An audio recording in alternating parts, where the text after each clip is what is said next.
Saudara-saudari yang terkasih dalam Tuhan kita Yesus Kristus. Hari ini adalah hari Minggu keempat Prapaskah dalam tahun liturgi B. Ada baiknya kita mendengar terlebih dahulu bacaan pertama yang dikutip dari kitab kedua Tawarikh. Juga semua pemimpin di antara para imam dan rakyat berkali-kali berubah setia dengan mengikuti segala kekejian bangsa-bangsa lain. Rumah yang dikuduskan Tuhan di Yerusalem itu dinajiskan mereka.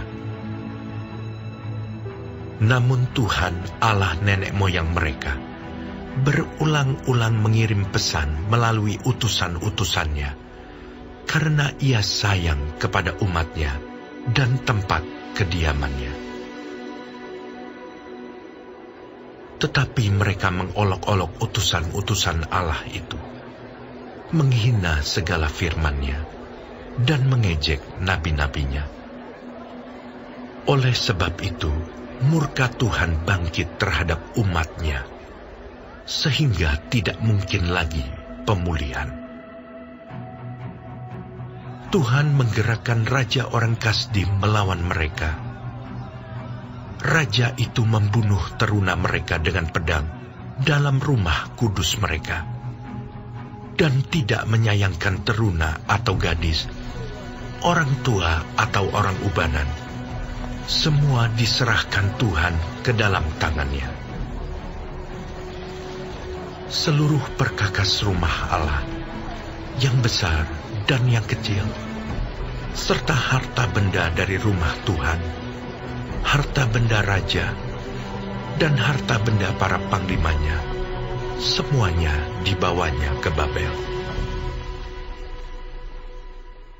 Mereka membakar rumah Allah, merobohkan tembok Yerusalem, dan membakar segala puri dalam kota itu dengan api, sehingga musnahlah segala perabotannya yang indah-indah.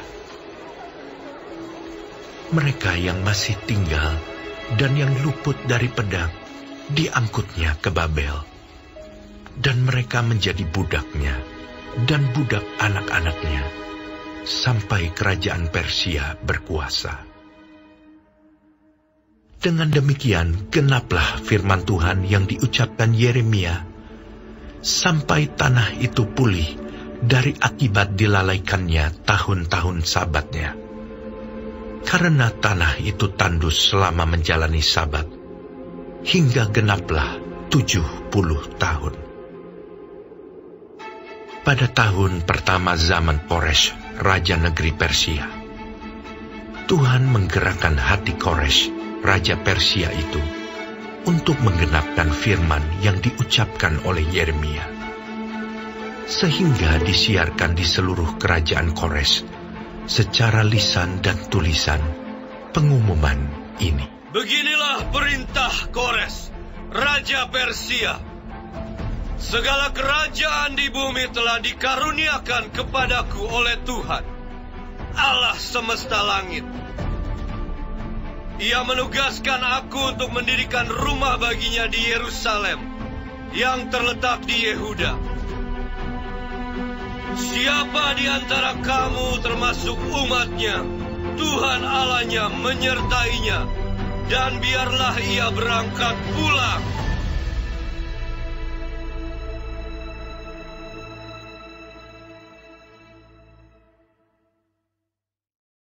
Saudara-saudari, melalui video tadi, secara ringkas disampaikan kepada kita peristiwa yang terjadi pada orang-orang Yahudi kira-kira 600 tahun sebelum kelahiran Kristus. Suatu bangsa yang kuat, yakni bangsa Babylon, datang dari timur mengepung kota Yerusalem. Setelah melalui pertempuran yang lama dan sengit, orang-orang Yahudi berhasil dikalahkan. Banyak sekali orang Yahudi yang tewas dalam pertempuran itu. Dan mereka yang masih hidup ditangkap dan ditawan. Lalu dibawa semuanya ke Babylon menjadi budak Raja Nebukadnezar. Dan berpuluh-puluh tahun lamanya orang Yahudi itu tinggal di Babylon, di negeri pembuangan, jauh dari tanah air mereka. Dan mengapa peristiwa yang begitu pahit bisa terjadi terhadap bangsa pilihan Tuhan? Malapetaka orang Yahudi yang sampai terbuang menjadi budak di negeri asing itu bermula dari dosa dan kedurhakaan mereka sendiri. Yahweh, Allah yang Maha Esa, sudah mulai mereka tinggalkan dan mereka mulai menyembah dewa-dewi bangsa lain. Sebenarnya mereka tidak melupakan Allah Yahweh, namun di samping menyembah kepada Allah Yahweh, mereka juga menyembah dewa-dewi bangsa lain. Mereka berpendapat Allah Yahweh pasti tidak akan murka dan menghakimi kita. Sebab toh kita tidak melupakan Allah Yahweh. Pokoknya kewajiban kita kepada Allah Yahweh masih tetap kita laksanakan. Allah terus mengingatkan mereka melalui para nabi.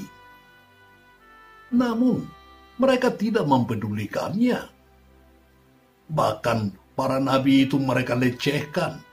Dan semua sabda Allah yang disampaikan melalui para nabi itu mereka hinakan. Dan karena itu, Allah Yahweh menjadi murka. Ia membiarkan bangsa Yahudi dikalahkan oleh para musuh dan membiarkan bangsa itu jauh dibuang ke Babylon. Namun Allah sebenarnya tidak melupakan mereka. Allah tetap mencintai mereka. Hukuman itu Dia biarkan agar mereka bertobat, agar mereka sadar akan kesalahannya, dan agar mereka menyadari benar bahwa tanpa Yahweh mereka tidak dapat hidup. Selama bangsa Yahudi berada di tanah pembuangan, pelan-pelan mereka mulai sadar dan bertobat. Mereka akhirnya mengakui kesalahannya yang telah meninggalkan Allah Yahweh dan menyesali segala dosanya. Maka sesudah bangsa itu bertobat dan berjanji tidak akan menyimpang lagi, Allah Yahweh akhirnya melepaskan mereka dari tanah pembuangan dan kembali ke tanah airnya, negeri leluhurnya. Saudara-saudari terkasih, kasih Allah terhadap kita manusia begitu besar dan tidak terukur. Dia Maha Rahim dan Maha Pengasih terhadap kita. Ia mencintai kita bukan karena kita baik dan pantas, bukan karena jasa dan perbuatan kita yang baik. Sama sekali tidak. Ia mencintai dan mengasihi kita hanyalah karena Dia sendiri baik, karena Dia penuh dengan kasih sayang. Namun kasih yang ditawarkan itu hendaknya tidak sepihak. Kasih itu harus berbalasan. Allah mengharapkan kita membalas cintanya dengan cinta kita. Dialah yang pertama-tama mencintai kita bukannya kita. Seakan-akan Allah mengemis cinta dari kita. Ia menantikan jawaban kasih dari kita. Dan apa jawaban kita? Seharusnya cinta bukanlah sepihak. Cinta itu harus berbalasan. Saudara-saudari yang dikasihi Tuhan, cinta dan kasih Allah yang selalu ditawarkan itu nampak secara penuh dalam diri Tuhan kita Yesus Kristus. Seperti Injil Yohanes hari ini katakan, begitu besar kasih Allah akan dunia ini, sehingga telah mengaruniakan putranya yang tunggal, supaya setiap orang yang percaya kepadanya tidak binasa, melainkan beroleh hidup yang kekal. Barangkali kita akan berkata dalam hati, kalau demikian, tenanglah wahai jiwaku, sebab Allah akan selalu mencintaimu. Sebab betapapun besarnya dosa dan kesalahanmu, Ia akan selalu melepaskanmu. Ini adalah ungkapan yang melecehkan kebaikan Tuhan. Sebab siapakah yang akan ditebus? Siapakah yang akan diselamatkan? Yang percaya kepadanya, Dialah yang akan diselamatkan.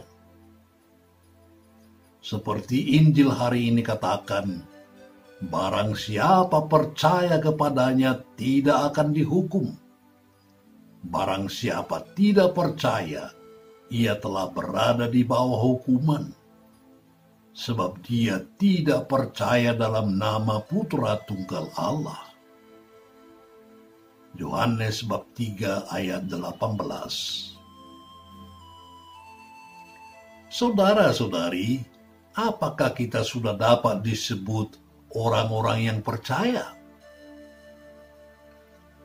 Banyak orang Kristen merasa diri aman, merasa diri safe, merasa diri sebagai orang-orang yang percaya karena dia telah dipermandikan.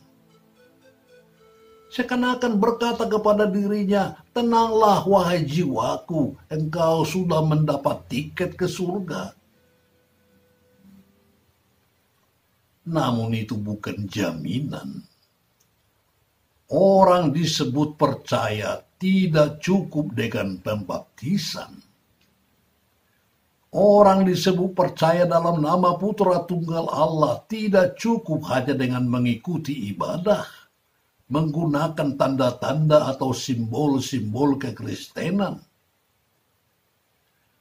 Orang yang percaya dalam nama Putra Tunggal Allah ialah orang yang menyesuaikan hidupnya dengan hidup Yesus, yang bersedia mengubah pola hidupnya sesuai dengan pola hidup Yesus, yang bertobat, yang berbuat yang benar dan adil, yang mengutamakan kepentingan Allah daripada kepentingan sendiri.